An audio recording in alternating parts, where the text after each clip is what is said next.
Good evening, my friends. Today,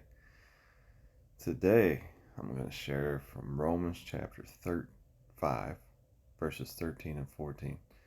And this passage just stuck out to me the other day, and it just never dawned on me when I was reading this. I'm going to try and share what I was thinking about, and hopefully it makes sense, right? And I'm doing this camera face thing, but I hope you guys understand. I'm not going to be fixing my hair or making myself look nice for this deal. All right. So Romans 5:13 and 14 says, "For until the law, sin was in the world, but sin is not imputed when there is no law." That word imputed is like attributed. There's no reckoning. Nevertheless, death reigned from Adam to Moses, even over those that had not sinned, after the similitude of Adam's transgression, who is the figure of him that was to come. Um, and I just want to share, that people get caught up on the law, right? A lot these days, and I'm trying to um, put this into words, but basically, it's like this: like there was no law before Moses, right? But there was still sin, and and Adam was the only one who had disobeyed a direct command from God, because he said, "Don't eat of the fruit of the tree of this garden," and and no one else was able to disobey that commandment because they weren't in the garden, right? So the only one who was able to disobey the command or law of God at that time was Adam. So, but sin was still in the world, and everyone was still living in sin, even though there was no law implemented. Because you know, we look at Noah, right? God brought judgment on the entire world because he says, look at men, their heart is just going after evil. And he even regretted that he created us.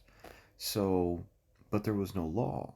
There was no way for them to disobey a command of God because um, they were not able to eat of the fruit that Adam had eaten, which was the only thing that God had told men at that time not to do.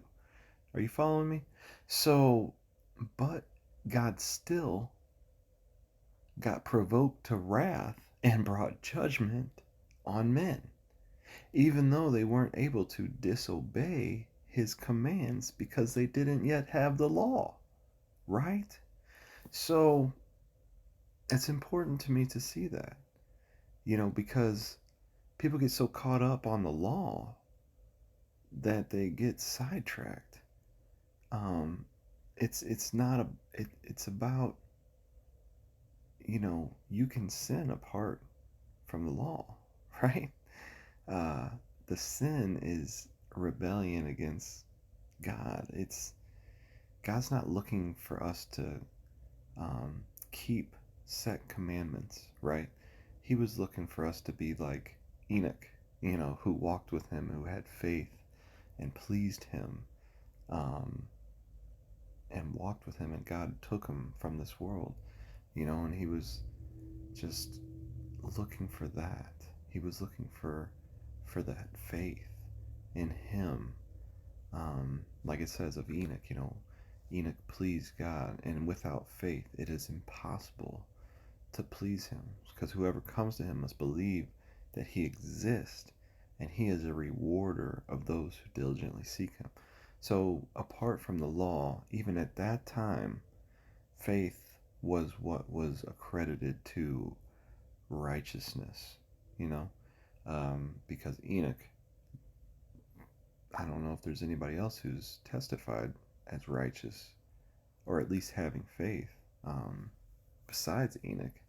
Noah found grace in the eyes of the Lord, and it says he was a preacher of righteousness, but and by faith he obeyed God's command.